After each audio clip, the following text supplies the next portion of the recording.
Ciérrame la puerta de atrás.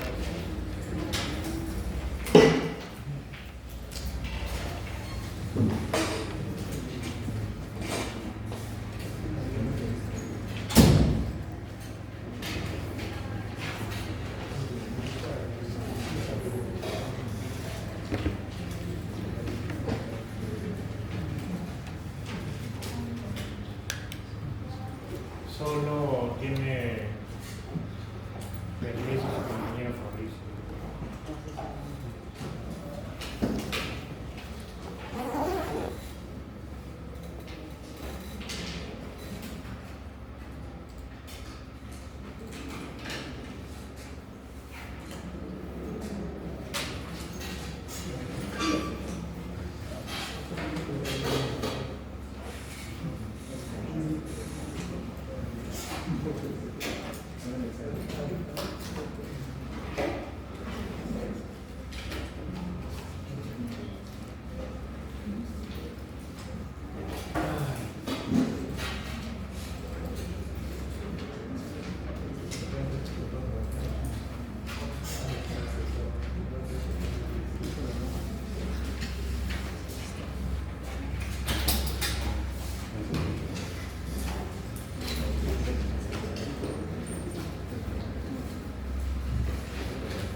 Muy bien, la clase pasada, que ha sido el día viernes, por el número de estudiantes que tenemos, se han ido los dos grupos y los dos grupos se han visto lo mismo, ¿verdad? Hemos visto lo que se refiere a las superficies de ruptura que se pueden ocasionar por la presencia de discontinuidades en el macizo rocoso. El macizo rocoso es una masa de roca, ¿verdad? Y una masa de roca generalmente siempre tiene discontinuidades que son planos de debilidad dentro de su cuerpo, dentro de su masa. Esas discontinuidades o planos de debilidad tienen muchas propiedades. Dentro de la mecánica de rocas y la geotecnia vemos sus propiedades. Una de las propiedades es su orientación. Y hemos visto que lo podemos tener en la nomenclatura de rufo y buzamiento. Para trabajar con el software de Rock Science, que se llama DIPS, hay que transformarlo a Dip y Dip Direction. Que en realidad el Dip viene a ser el buzamiento, y el buzamiento, en otras palabras, para nosotros es la inclinación que tiene el plano que representa la discontinuidad o el plano del talud. Para un open pit que tiene esta sección, la voy a poner así, como si fuera el corte, ¿verdad? De todo el open pit, que generalmente pues yo lo veo de vista de plano, se ve en la parte superior, solamente es posible, ¿verdad? Yo le puedo hacer un corte aquí, una sección, la sección A, que será esto.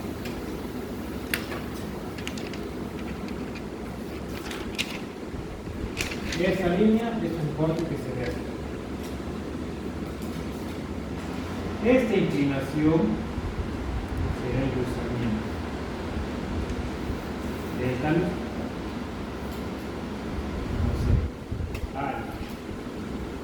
Sin embargo, hemos visto que en un talud puede haber una discontinuidad que puede ser así. También tiene una inclinación, beta. Y ese beta es el buzamiento de la discontinuidad. Entonces yo tengo un buzamiento del talud y un buzamiento de la discontinuidad. Pueden haber muchas discontinuidades, 300, 400. Hemos visto que lo podemos ocupar en familias de discontinuidades para las familias, dependiendo de la similitud que pueden tener estas orientaciones.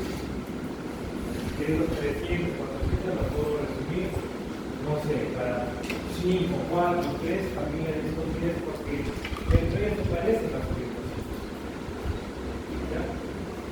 Entonces, dependiendo de las características para la superficie de ruptura planar, cuña, ocupamiento, corresponden ciertos parámetros que se pueden cumplir y generalmente siempre se habla del cruzamiento, o sea, su inclinación. Un talud en minería, 75 grados. Los cruzamientos de las discontinuidades para que cumplan las condiciones debe ser menor a esto. 60, 50, 40 de inclinación de una discontinuidad. Para que cumpla por lo menos la primera condición. Ya hemos dicho cuál será el talud óptimo para que no se caiga y no me cueste. O sea, un buen factor de seguridad, pero que también sea rentable económicamente. Que tenga la misma dirección en orientación de inclinación del talud, ¿verdad? Si la discontinuidad tiene 60 grados, tendré que hacer pues 60 grados de talud.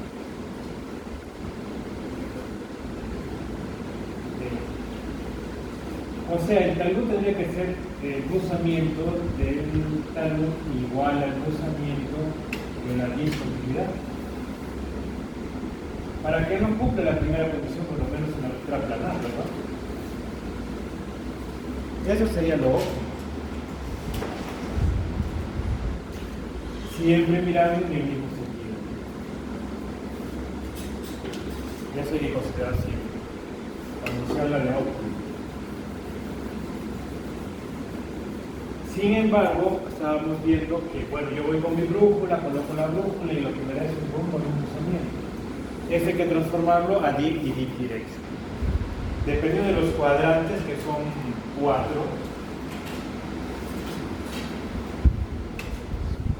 norte, sur, este y oeste, podré trabajar en cada uno de ellos. El primer cuadrante, por así decirlo, dice que tiene un rumbo que mira hacia el norte y hacia el este. Y la dirección del cruzamiento es sureste. O sea que en realidad el talud está mirando hacia, por la inclinación que quiere. ¿Ya?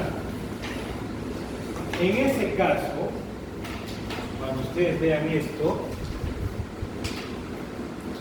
hay que sumarle a este ángulo que aparece en el rumbo 90 grados. Por ejemplo, norte 30, este 75, sureste. Si yo tengo este rumbo y este cruzamiento, entonces a este 30 tendré que sumarle 90. Este es rumbo y cruzamiento. Para que se convierta en dip y dip direction, entonces el dip direction es el rumbo, o sea, 30 más 30, 120.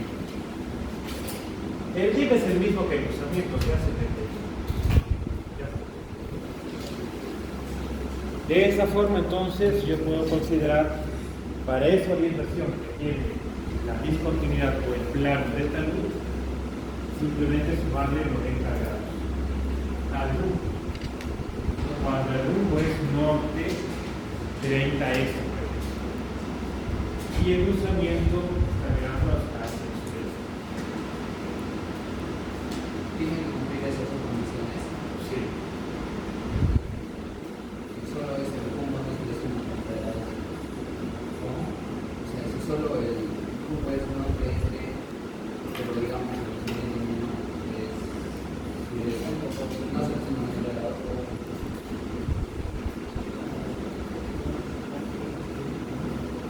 Aquí hay que darse cuenta de algo. Lo primero que se hace es la ubicación del rumbo. Primero siempre es el rumbo, ¿ya? Es la ubicación hacia dónde está mirando el talud en referencia al norte. ¿Ya? 30 noreste debe estar en este cuadrante.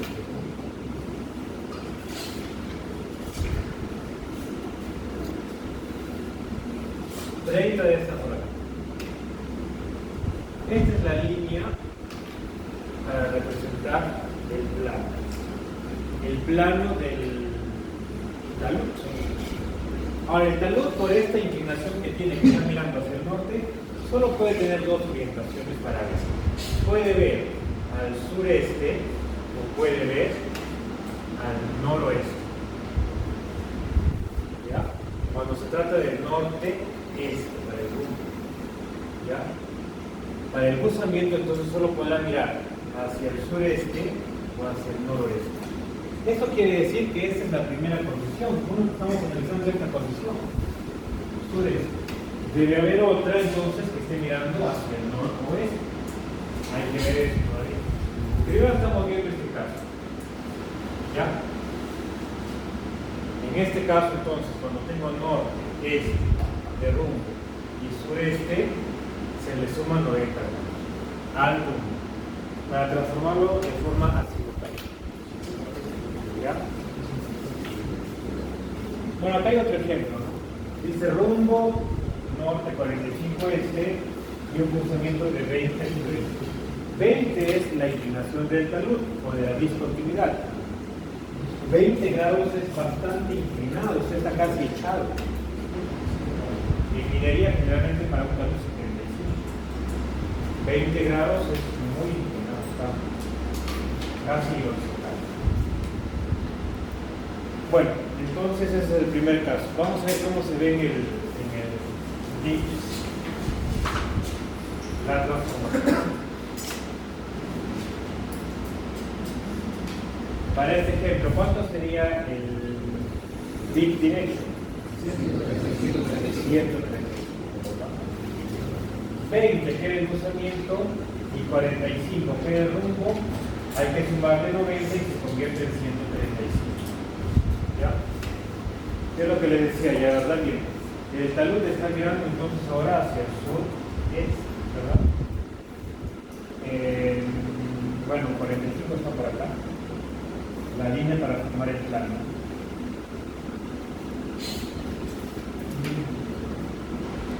Entonces, siempre que se dé el cruzamiento, se debe dar esto.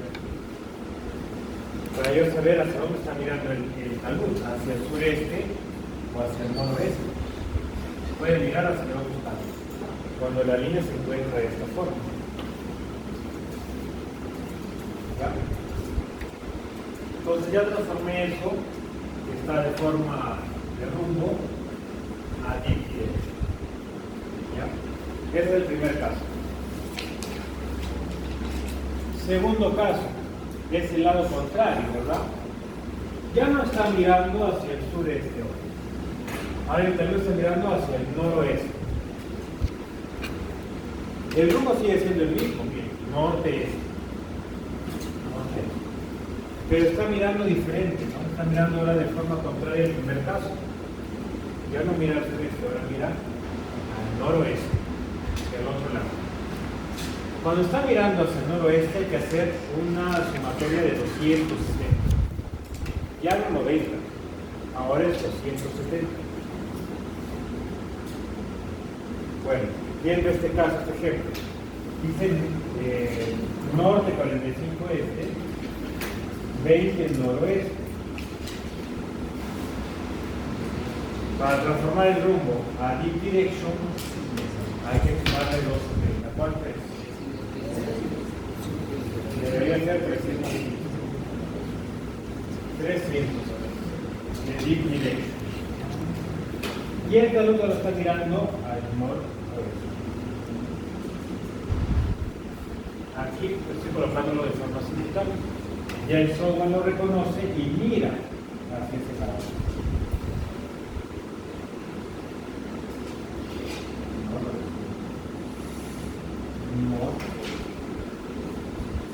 ¿Ya? Entonces, los dos primeros casos son para un rumbo que tiene noreste. ¿Ya? Cuando el rumbo tiene un noreste, puede haber dos casos. Que el talud mire al sureste, y cuando mira al sureste, entonces habrá que sumarle más 90, ¿verdad? Y aquí, más 270.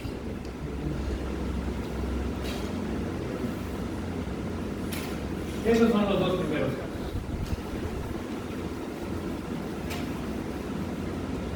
Estaría faltando entonces un talud que mire hacia el noreste y otro que mire hacia el suroeste, ¿verdad? Son los otros dos casos. En el tercer caso, dice norte-oeste.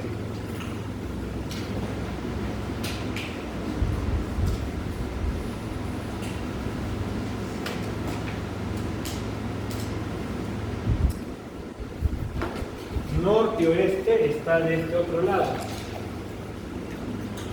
Aquí. Norte oeste. Eso quiere decir que la línea para hacer el talud debe estar aquí. ¿Cuánto es? 45 más o menos por la mitad. Entonces yo hago una línea. De esa línea pueden salir dos taludes mirando, uno hacia el noreste y otro hacia el suroeste. Para el tercer caso dice noreste, o sea aquí. ¿Ya? Cuando el talud esté mirando hacia ese lado, ¿qué hay que hacer? 90 menos ese ángulo. O sea, ya no se suma, ¿verdad? Aquí hay que restar. Ejemplo. Norte 45 este, 20 noreste. 90 menos 20, 70, ¿verdad? 45, porque el usamiento es 20, eso no juega. Estamos viendo el rumbo. 45. 90 menos 45, bueno, da lo mismo, 45. Si el rumbo fuera, no sé, 70, 90 menos 70, 20. Ahí recibe.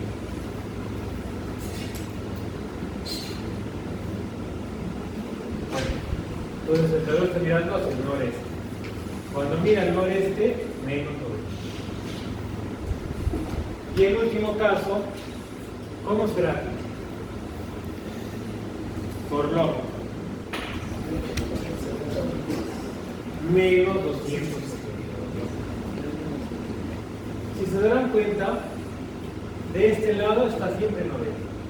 Abajo más y arriba menos. Del otro lado debe estar 270. Arriba suma y abajo resta. El último caso entonces debe restar 270 para el cuarto. 270 menos el ángulo ¿verdad? Rumbo noroeste,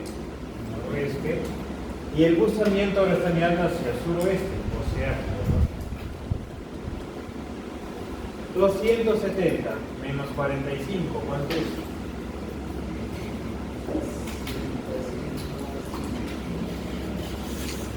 ¿Cuánto?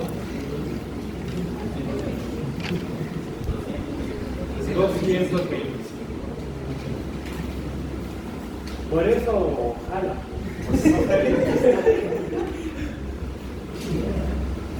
Porque ¿qué hay de difícil en transformar esto?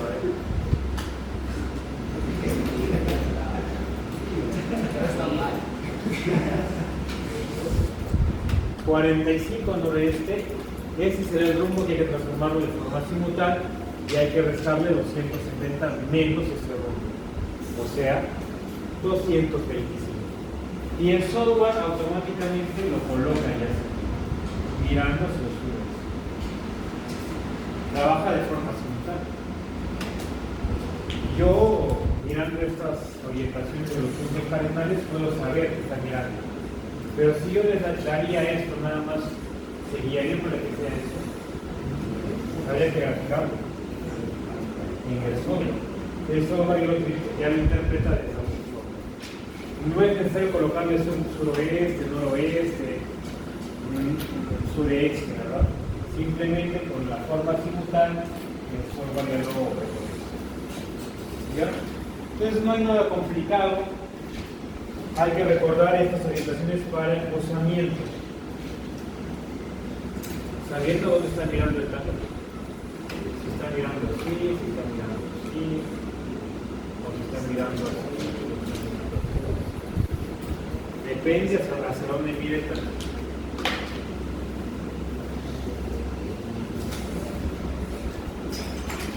Todos los casos, ¿no? Mirando hacia el sureste, mirando hacia el noroeste, mirando al noreste, mirando al suroeste, ¿no? Aquí ya hay que hacer.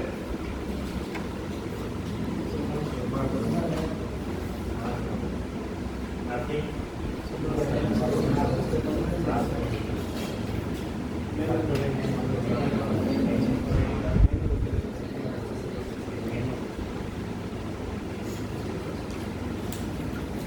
Cuando está mirando,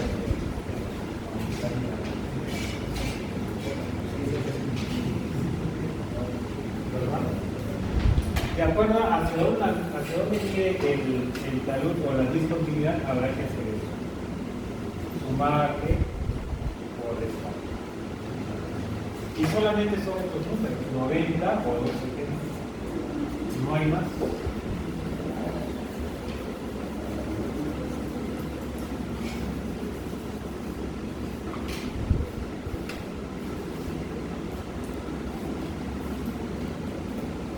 Más 270, más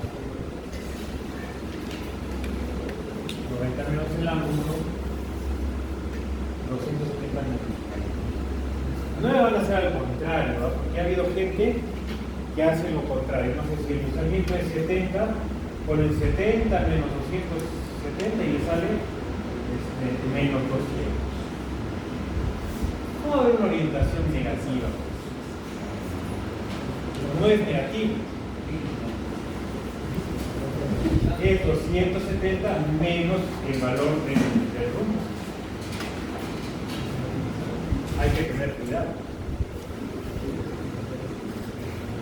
Muy bien. Hay casos especiales.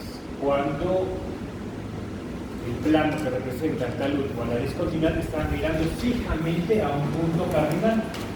En este caso, si ustedes se darán cuenta, este plano está mirando directamente al este. No tiene ninguna inclinación de noreste ni sureste. Están mirando directamente al este. ¿Qué se hace en ese caso? El deep direction será 90. Cuando está mirando al sur directamente, ahí será 180. Cuando está mirando al oeste, 270. Y el último, 300. Al norte. ¿Ya? Son los 4 puntos cardinales y son el deep direction que le corresponde para mirar. ¿Alguna consulta?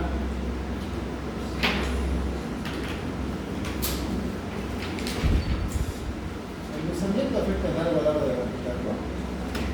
Porque como por ejemplo estamos tratando 2,20, estaríamos el descendiente de algo de graficar. Claro.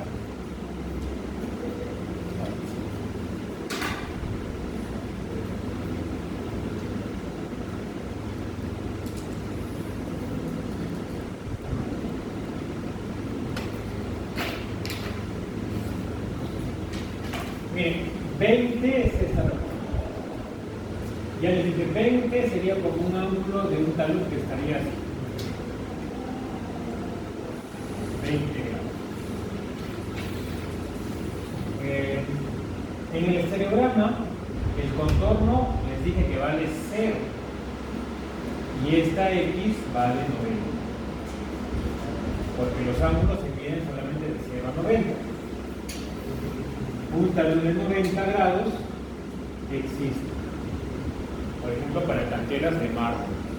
Porque en el mármol sale cubos. O sea, recto, 90 grados.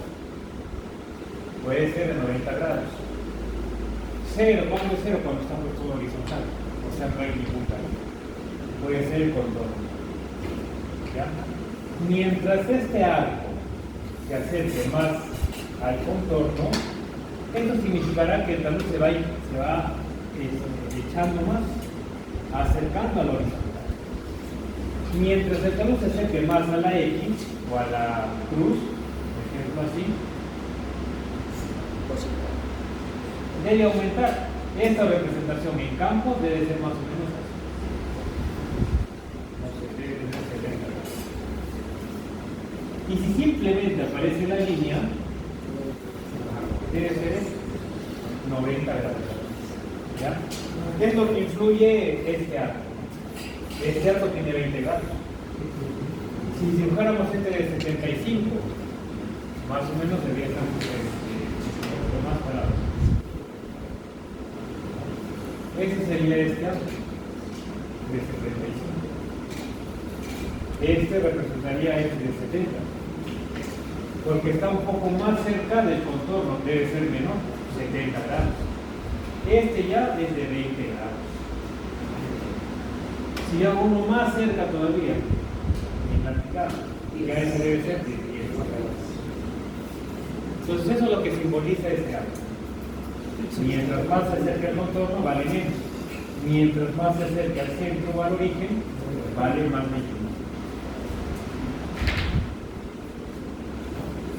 O sea, esta circunferencia que representa el estirionet tiene dos orientaciones que se miden, ¿no? El rumbo, que es la ubicación de acuerdo al norte, y el cruzamiento, que es su inclinación. ¿Ya? Nada más.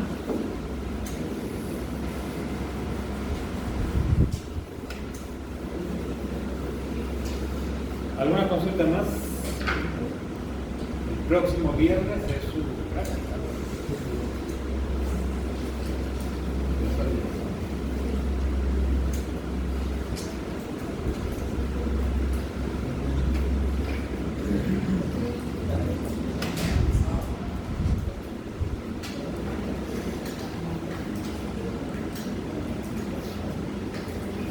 Muy bien, con eso cerramos entonces a lo que se refiere análisis de ruptura o superficie de ruptura en una que puede ser muy arreglo o equipamiento. Lo que corresponde a la semana número 12, que es la próxima semana, es ya el cálculo del factor de seguridad. El factor de seguridad, entonces, como hemos visto, desde el inicio se les dijo, ¿no? Que en realidad lo que vamos a ver para el cálculo del factor de seguridad es una relación de fuerzas nada más. Fuerzas que van a favor entre fuerzas que van en contra de la estabilidad. Si las fuerzas que van en contra son mayores, ocurre un deslizamiento.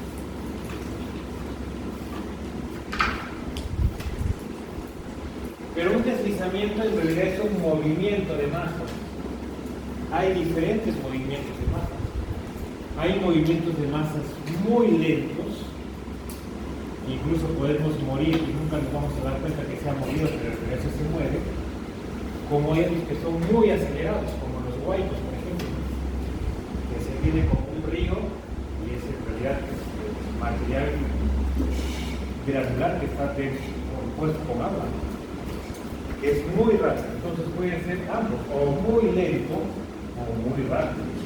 Pero esos movimientos de masa, uno de ellos son los deslizamientos, que es un movimiento normal o neutro, ¿no? Generalmente lo que sucede cuando hay una superficie de discontinuidad y se cae el bloque. Es una velocidad normal, se desplaza y se cae. No es ni muy acelerado ni muy lento.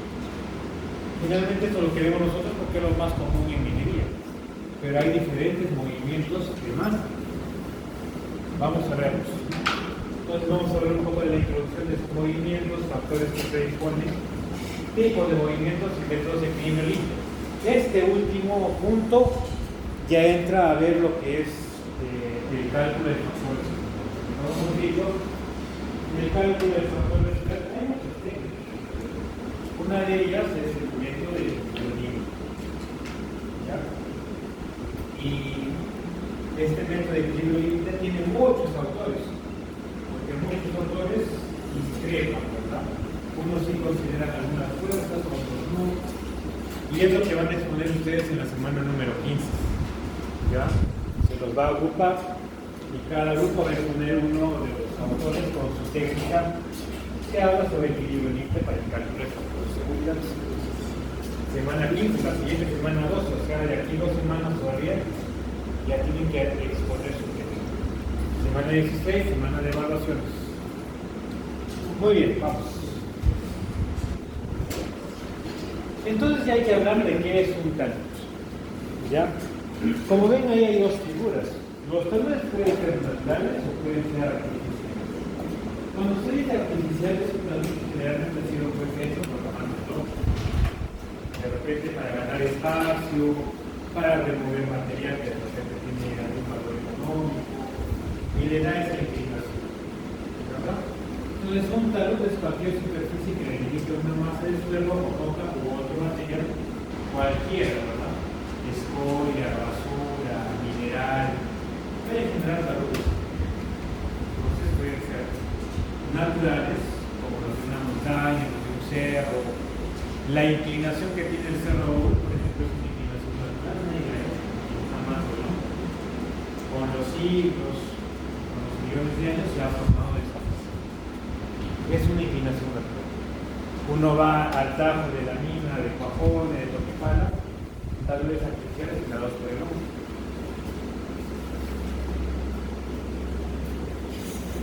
Una pila de relajes, de materiales técnicos.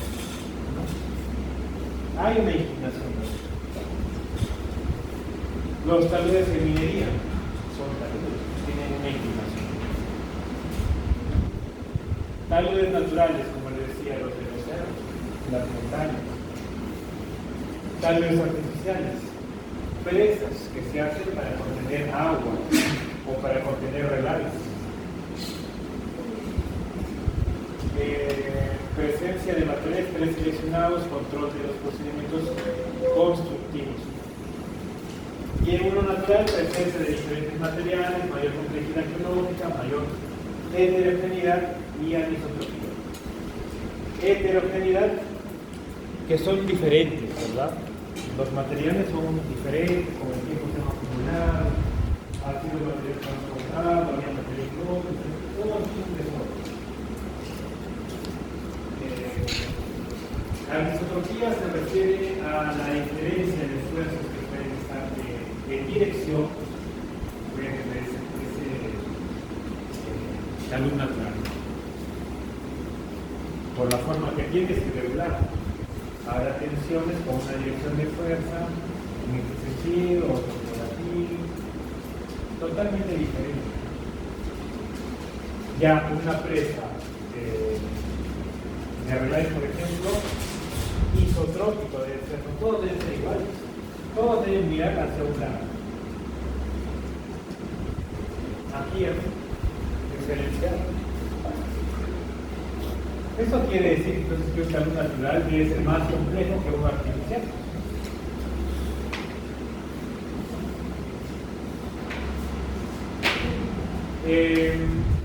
Ya centrándonos en las características de un talud artificial, para hacer el diseño de este para un proyecto técnico, para un objetivo, para una pila, para una presa, se debe conocer bien los parámetros geométricos y los parámetros de resistencia. Dentro de los parámetros geométricos entonces va a entrar la altura que va a tener el talud, el ancho del banco, la inclinación que puede tener la cara del talud. Entonces deben ser los parámetros geométricos, que yo los puedo modificar con ningún problema, de acuerdo a la equivalencia de los parámetros de propiedades de resistencia, ¿verdad? ¿Cuáles son los parámetros de resistencia?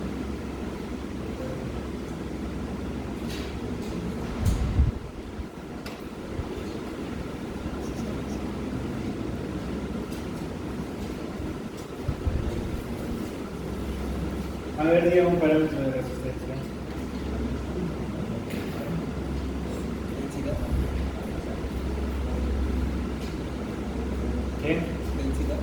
La densidad es un parámetro de resistencia. Número de fricción. La densidad es un parámetro físico. Si eso hemos visto en la unidad de índices físicos, es una propiedad física, que es el orden de resistencia. El ángulo de fricción. ¿Esto qué es? La cohesión. Son los parámetros de resistencia. Acá aparece el peso específico, pero eso es una propiedad física. Pero que es propia del material. Eso yo no lo puedo cambiar. Estos tres parámetros son propios, innatos del material. Yo no puedo modificar nada de esto. Salvo que le coloque algún material fundamental para mejorar las propiedades de resistencia. Pero acá es muy difícil. Es poco probable que alguien vaya y rellene este talud porque se puede caer. Generalmente la gente lo deja que se caiga. Es poco probable mejorar las propiedades en superficial, ¿no? Y en subterráneo ya es otra cosa. Pero acá estamos hablando de superficie. ¿Qué significa esto? Lo que hemos visto nosotros, por ejemplo, para las propiedades de la superficie de ruptura era ángulo de fricción, nada más. Acá es ángulo de fricción y tiene un apóstol. ¿Qué significa eso? Ya es un ángulo de fricción efectivo, pero ¿qué significa que sea efectivo? ¿Qué?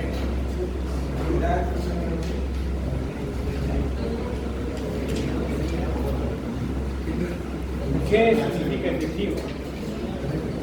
Que no hay agua, ¿verdad? No se ha considerado el agua. Porque nosotros hemos visto tensiones totales, que es igual a la tensión efectiva más la poropresión. Eso quiere decir que este debe ser el red total, ¿no? Y este efectivo, ¿verdad? Entonces, cuando ustedes vean un ángulo de fricción que no tiene nada, es porque se ha trabajado incluyendo la poropresión, o sea, presencia de agua. Y cuando tiene este apóstrofo, es que es efectivo, que no tiene agua. ¿Ya? Eso significa esa línea que tiene. Es en condiciones secas.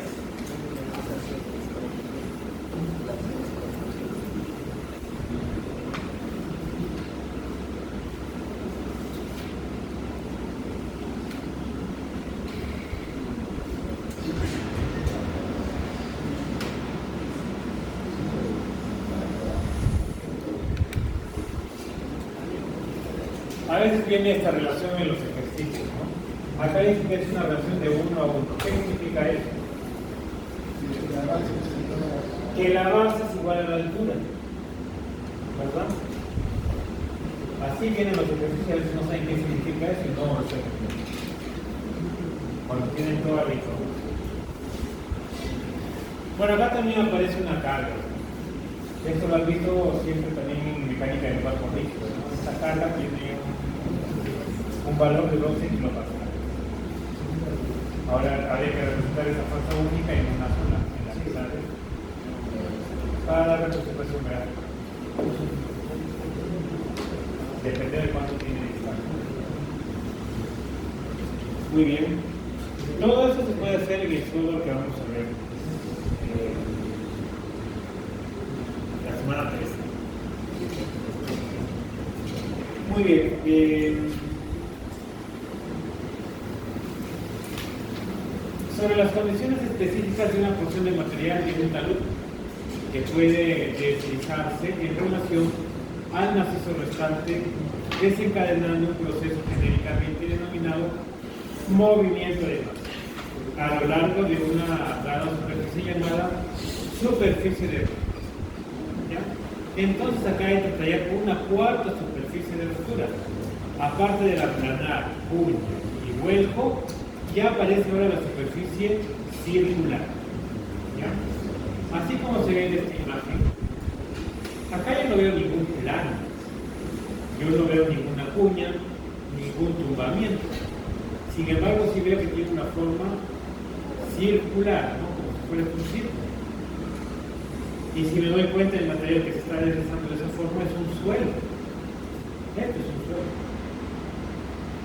Eso quiere decir que generalmente las superficies circulares son para suelos. Generalmente, no es que únicamente, son dos cosas diferentes.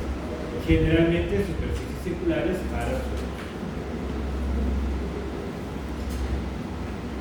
Solución geotécnica, dice. ¿Qué dice?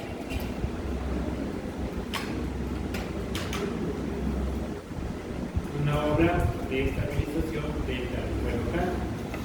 Como le decía, a veces no se puede hacer nada. Tendrá que deslizarse naturalmente. Ya no queda de otra. Dependiendo de que haya al costado o que pueda sufrir, recién se toman las medidas. Pero si no daña nada y no hace ningún perjuicio, se puede deslizar.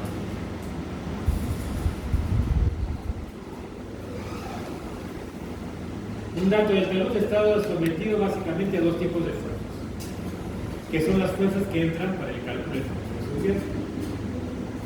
Fuerzas que van en contra de la estabilidad y fuerzas que van a favor. Fuerzas inestables, comúnmente fuerzas gravitatorias. El peso del bloque que se va a deslizar es una fuerza gravitatoria, ¿verdad? Se quiere deslizar por el propio peso del material. O fuerzas de percolación, la poropresión, por ejemplo, es una fuerza que va en contra de la estabilidad. El agua genera presión de poros y esa presión es en contra de la estabilidad. Y esas dos fuerzas entonces son las inestables, que inducen al movimiento de masa a lo largo de la superficie del mundo. Fuerzas resistentes son las que oponen la acción del movimiento de la masa en función de la movilización de la resistencia al cizañamiento del material. Analizar la estabilidad de un talud consiste en correlacionar este sistema de fuerzas movilizadas a lo largo de una determinada superficie de ruptura. Geometría variable. Bueno, acá hay unos gráficos que representan los diferentes tipos de deslizamiento. Una circular donde el material es homogéneo, una no circular donde los materiales no son homogéneos. Traslacional, discontinuidades poco profundas, y compuesta por discontinuidades profundas, como se ve aquí. Muy bien. Factores que predisponen al deslizamiento de la causa de movimientos de masa. La geometría del talud, las condicionantes geológicas y geotécnicas, la presencia o no de vegetación, la posición del nivel freático en el terreno, las condiciones climáticas locales y la ocupación urbana. Son factores entonces que predisponen a los deslizamientos. Vamos a ver un video.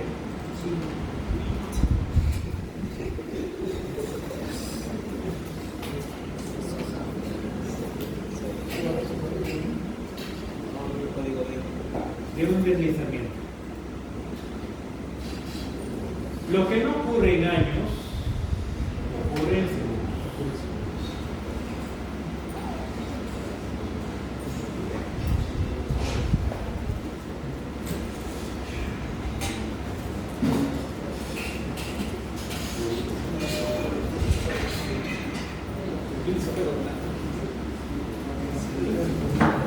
Muy bien, cuando recordarán cuando hice mi presentación, yo les dije que estudié en Brasil mi maestría y doctorado. Este es un video de un deslizamiento que ha ocurrido allá, donde yo vivía. ¿Ya? Es una pista que lleva al centro de la ciudad. He vivido 6 años, siempre he pasado por ahí y nunca pasó nada. Me fui y se cayó.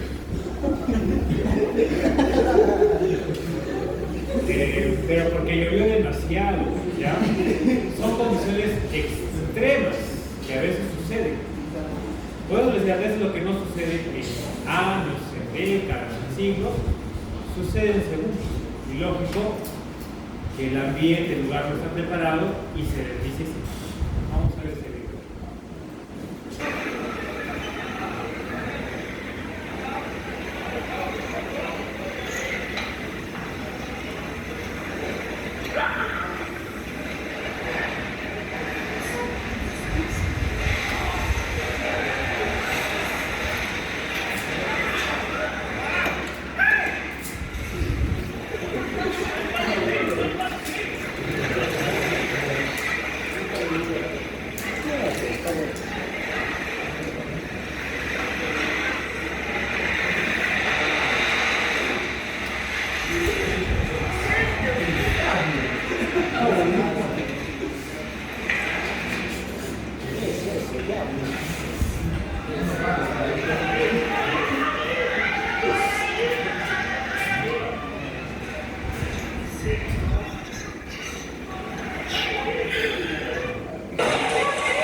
Deslizamento de terra destruiu um casarão histórico em poucos segundos em Ouro Preto, cidade histórica de Minas Gerais. Além do casarão do século XVIII, que pertencia à prefeitura, o depósito foi atingido. Não houve feridos. O imóvel histórico estava interditado desde 2012, justamente por causa do risco. Hoje mesmo, bombeiros fizeram uma verificação do local e conseguiram isolar a área antes do desmoronamento no Morro da Forca, centro histórico de Ouro Preto. De acordo com a Defesa Civil, o solo estava encharcado por causa da chuva dos últimos dias. Muy bien, son condiciones extremas. Vamos a ver acá también estas situaciones porque dentro del análisis se consideran esas situaciones extremas que pueden suceder por lluvias o por movimientos sísmicos. ¿Ya? Entonces esos son algunos de los factores, ¿no? Las condiciones climáticas locales. A veces llueve demasiado o pasa un terremoto que nunca ha pasado y se caen, se multiplican los taludes naturales y los artificiales.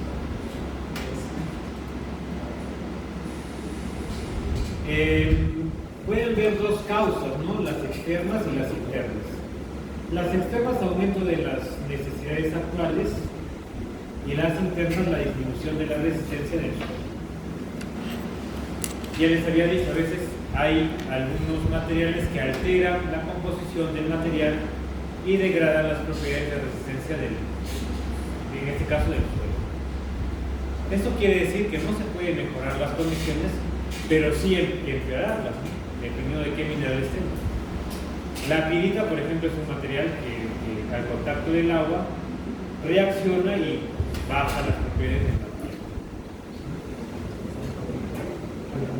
Por ejemplo, lo que les decía, ¿no? De repente queremos ganar espacio para la construcción de una carretera, de una vía, se corta el pie del talud natural. Este talud de, no sé, 500, 1000, 5000 años, que se formó así y quedó así estable, yo vengo un día y le corto pues ese pie. Le voy a cambiar las condiciones, porque ya si en millones había quedado estable, ahora va a quedar inestable por la forma que llegaba. Habrá que utilizar alguna técnica de sostenimiento para que no se venga abajo esta superficie que se está creando. O le puedo colocar carga. Generalmente la gente, ¿no? Las casas hacen algo aquí. Si levantamos esto, podemos ver un cerro allá con casa. Ese cerro de toda su vida no tenía esas casas. Algunos 2 siglos anteriores viene la gente a vivir y le genera más peso, más carga. ¿Cómo no se va a deslizar algún día? Es cosa de tiempo, ¿no? Factores de la influencia del agua intersticial. ¿Qué es el agua intersticial?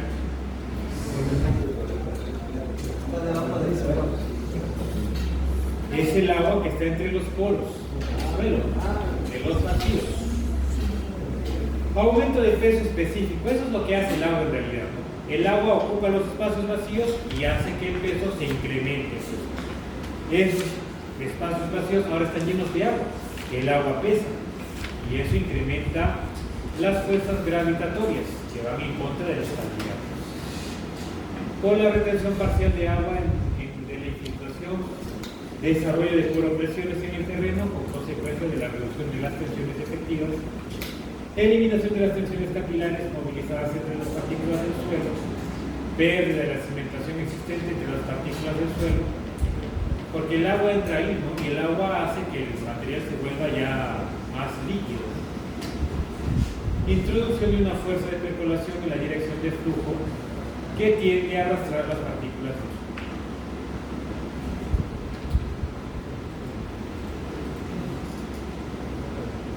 Este es un corte de una sección de un lugar que se parece mucho a Moquegua. Aquí estamos nosotros, acá está la UNAM y acá está Cristóbal. Se desprende un bloque, ese bloque va a venir pues cayendo, no sé si hay tremenda inclinación que hay aquí hasta arriba. Y después lo pues puede matar a la gente, o se construye aquí abajo, no hay ningún sistema de prevención. Puede suceder por la inclinación propia que tiene la ciudad.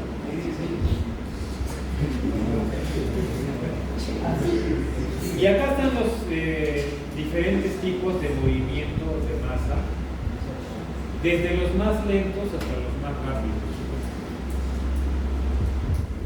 Rastreo, que es cuando no se nota. Este es un resumen, ya lo vamos a ver detalladamente. Deslizamientos, caídas y tumbamientos o vuelcos, corrida de masas, que ya son los más rápidos, que en realidad son como huaicos.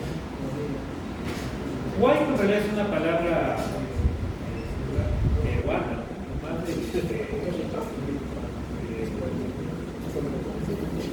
de lenguas autóctonas. Procesos mixtos, puede haber alguna combinación de estos. La erosión y los procesos asociados también es un tipo de movimiento.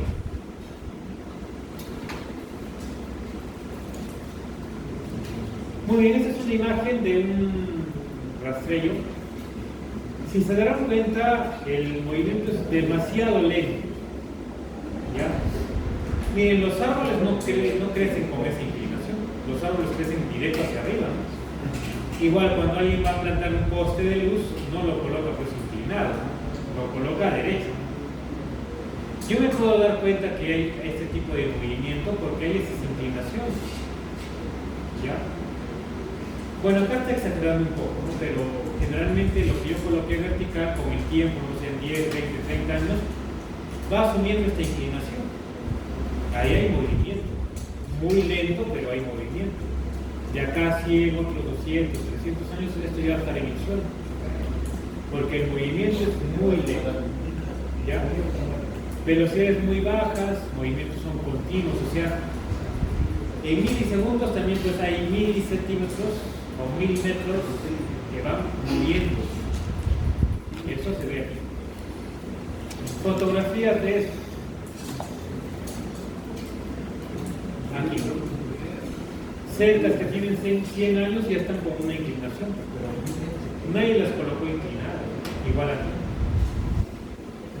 Postes de luz inclinados. Los troncos de los árboles con esa inclinación. Movimientos muy lentos. Los deslizamientos es lo que estamos viendo ahora con las superficies de ruptura conocidas, ¿no? Planar, cuña. Se deslizan. Hay un movimiento traslacional y hay uno rotacional. Traslacional cuando se desliza por una superficie plana. Rotacional cuando rota, ¿no? En una superficie circular. Puede ser ambos, rotacional y traslacional, o sea, rota y se mueve en una velocidad considerable, ¿no? Y en una dirección. Y el tipo cuña, que es el que también ya conocemos. Velocidades medias a elevadas de movimiento. Superficie de movimiento bien definidas. Deformación por cizallamiento del material. ¿Ya tienes frío?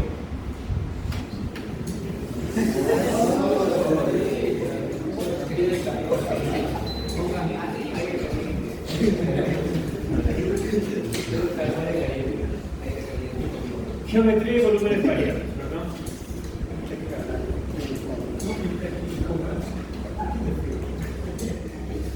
Bueno, superficie ultraplanar, curva, ¿verdad?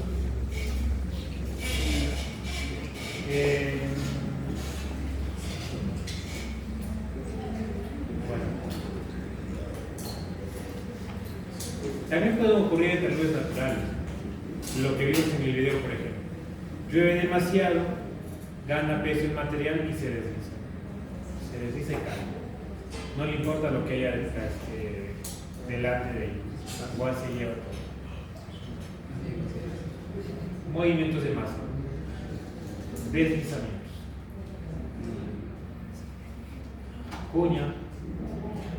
Planar.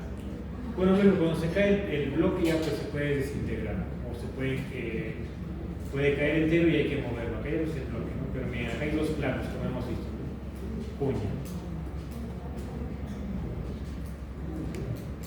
Caídas de rocas y vuelcos. Caída, por caída libre caen, ¿no? Los bloques, normalmente. Y esta es una imagen de vuelco. Es como si se cayera una pared. Movimientos por caída libre, rotamiento, basculamiento. Ya que las velocidades son rápidas, no se cae inmediato, no es que va cayendo lentamente. Por caída libre caen rápido. Típicamente asociados a bloques y material como de escoria. Condiciones esencialmente por las discontinuidades presentes. La geometría es variable y los volúmenes son limitados. Bueno, pueden caer del propio talud o pueden caer desde la parte superior de una montaña hacia abajo.